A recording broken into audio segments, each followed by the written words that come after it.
Good morning, have a wonderful day.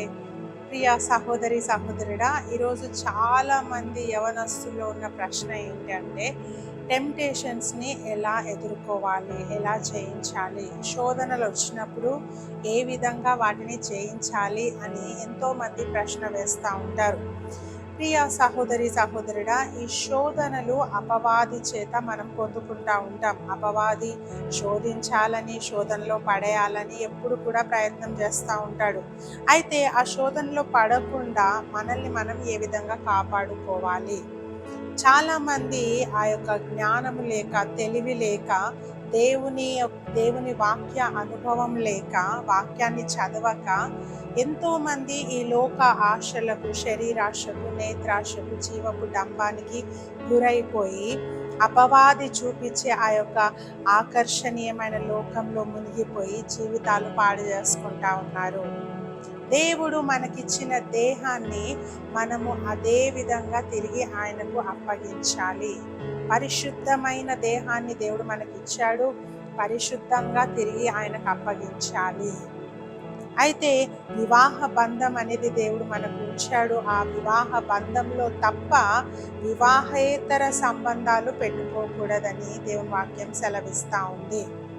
ఎవరినైతే వివాహం చేసుకుంటా ఉన్నామో, ఎవరితోనైతే ఒక నిబంధన చేసుకుంటా ఉన్నామో, ఎవరితో అయితే వాగ్దానం చేస్తూ ఉన్నామో వారితో వివాహ బంధంలో తప్ప మిగతా ఎవరితో కూడా శారీరక సంబంధాలు ఉండకూడదని ప్రభు చెప్తా ఉన్నాడు.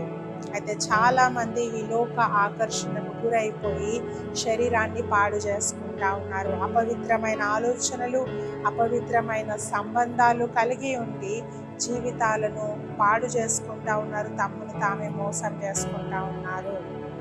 వీటి నుండి మనం ఏ విధంగా జయించాలి, ఈ శరీరాశను ఏ విధంగా జయించాలి అని మనం ఆలోచన చేస్తే వాక్యం సెలవిస్తూ ఉంది. 2 తిమోతి 2:22, నీవు యవనేచ్ఛల నుండి పారిపోము, పవిత్ర హృదయులై ప్రభువునకు ప్రార్థన చేయు వారితో కూడా నీతిని, విశ్వాసమును, ప్రేమను, సమాధానమును వెంటాడు. హల్లెలూయా. దేవుని వాక్యం చెప్తా ఉంది, యవన ఇచ్ఛల నుండి పారిపోము.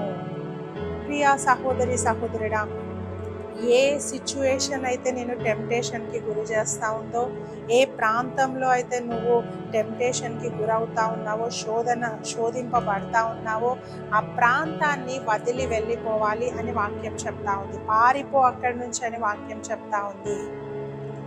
చాలాసార్లు మనం పారిపోకుండా అక్కడే నిల్చొని సెకండ్ థాట్ చేస్తూ ఉంటాము, నెక్స్ట్ ఏం చేయాలా అని. కానీ వాక్యం స్పష్టంగా చెప్తా ఉంది, నీ యవన ఇచ్ఛల నుండి పారిపో అని. ఆ ప్రాంతం వదిలి వెళ్ళిపోవాలా, ఆ పర్సన్ని వదిలి వెళ్ళిపోవాలా, ఆ సిచ్యుయేషన్ని వదిలి నువ్వు దూరం వెళ్ళిపోవాలా అని వాక్యం చెప్తా ఉంది. యోసేపు తన యవన ఇచ్ఛల నుండి పారిపోయాడు. ఆ శోధనకు ఆయన గురి అవ్వలేదు, కానీ ఆ శోధనను జయించినట్లు మనం చూస్తూ ఉన్నాం. ఏ విధంగా అంటే ఆ ప్రాంతం విడిచి ఆయన పారిపోయాడు. ప్రియ సహోదరి సహోదరుడా, మనకు పారిపోవడానికి చాలా దారులు దేవుడు ఓపెన్ చేసి పెడతాడు, కానీ దాన్ని ఎన్నుకుంటా ఉన్నామా లేదా అనేది మన ఆధీనంలో ఉంది, మన చాయిస్ అది. సో ఇంకా ఏం చెప్తా ఉన్నాడంటే, పవిత్ర హృదయులై ప్రభువుకు ప్రార్థన చేయు వారితో. ఎవరైతే పవిత్ర హృదయం కలిగి ఉంటారో అట్టి వారితో నువ్వు సహవాసం చేయాలా. ఎవరైతే దేవునికి సమీపంగా జీవిస్తూ ఉన్నారో, ఎవరి జీవితం అయితే యేసు ప్రభువుకు మార్గదర్శకంగా ఉన్నారో, మాటల్లోనూ, ప్రవర్తనలోనూ, క్రియల్లోనూ యేసు ప్రభుని ధరించుకొని ఎవరైతే బ్రతుకుతా ఉన్నారో అట్టి వారితో నువ్వు స్నేహం చేయాలా. నీతిని ధరించుకోవాలా, విశ్వాసమును ధరించుకోవాలా, ప్రేమను ధరించుకోవాలా అని వాక్యం స్పష్టంగా మాట్లాడుతూ ఉంది. నువ్వు నీతిని ధరించుకున్నప్పుడు, విశ్వాసాన్ని ధరించుకున్నప్పుడు, ప్రేమను ధరించుకున్నప్పుడు, సమాధానాన్ని వెంటాడినప్పుడు నువ్వు యవన ఇచ్ఛల నుండి పారిపోతావు, దూరంగా ఉంటావు వాటికి. అవి నీ ముందు ఉంచబడినా కూడా నువ్వు వాటి జోలికి కూడా నువ్వు వెళ్ళవు. వాటి మీద నీకు ప్రేమ కూడా కలగదు. అంటే యు హేట్ దెమ్, అసహించుకుంటావు వాటిని. అయితే నువ్వు ఒకవేళ దేవునితో సహవాసం లేకపోతే, ఇష్టానుసారమైన జీవితం గడుపుతూ ఉంటే మనము ఈ టెంప్టేషన్స్కి లోనైపోతాము. ఆ తర్వాత అపవాది ఇంకా ముందుకు ఈడ్చుకొని వెళ్ళిపోతాడు. ఆ తర్వాత నిత్య నరకాగ్నికి మనకు సిద్ధంగా ఉంటుంది. ప్రియ సహోదరి సహోదరుడా, సో వాక్యం చెప్తా ఉంది, శరీర ఇచ్చల నుండి పారిపోమ్మని. శరీరాన్ని పరిశుద్ధంగా ఉంచుకోవాలా. నీ దేహము నీలో ఉన్న పరిశుద్ధాత్మకు నిలయమై ఉన్నది, ఆలయమై ఉన్నది దేవునికి.